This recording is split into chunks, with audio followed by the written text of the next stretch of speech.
Habari yako ndugu yangu? Habari yangu iko poa ndugu yangu. Unaitwa nani kwa majina? Majina naitwa David Mesobo. Ama ukipenda kwa YouTube channel yangu unaweza niita David Mesobo.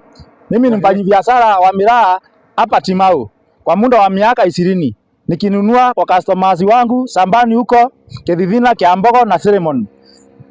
Nakuja naye Timau town kuuza contact zako ndugu yangu, niliweza kuzipata kwa Google. Niligogo nikapata contact zako. Kwa mizigo na simu za mkononi umesukuma muda gani na malengo yake ni gani hasa?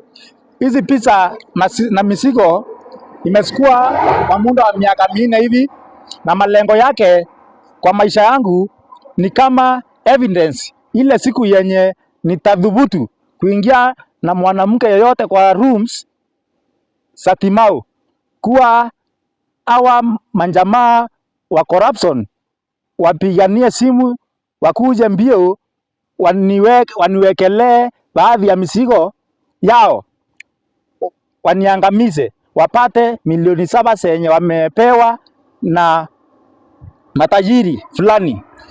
Mwanzo nakumbuka mwaka wa 2020 mwezi wa 2 niligongwa na gari, driver akiwa amelipwa na hawa matajiri, na kesi haikuwa na kesi haikuenda mahali na gari kuasiliwa. Na gari kuasiliwa. Na baada ya wewe kuweka hii habari ya mizigo na foto na kusetiwa kwa rooms, kwa maoni yako watarajia nini kutoka kwao kuhusu zenye unaendeanga miraa shambani kama vile Kiambogo, Kithithina, Ceremony kwa hiyo miaka 20 iliyopita?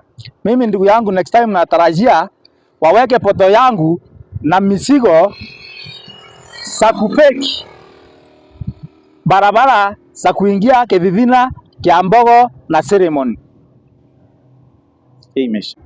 Kwa habari kutoka kwao una picha zao pamoja na nambari za usajili kwa magari yenye walitumia, unisaidie tukimaliza interview.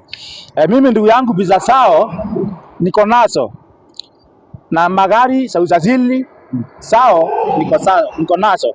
Tukimaliza interview nitakusendia. Sawa. Lastly, ungependa serikali kusaidia aje ukiwemo wale wa kupambana na corruption Kenya, sababu ni story yako inatangazwa wa Kenya kwa jumla? Lastly, ningependa serikali ya Kenya inisaidie, iingilie kati, sababu my life iko hatarini. Maisha yangu iko kwa hatari kwa sababu ya hawa manjamaa wa corruption, na corruption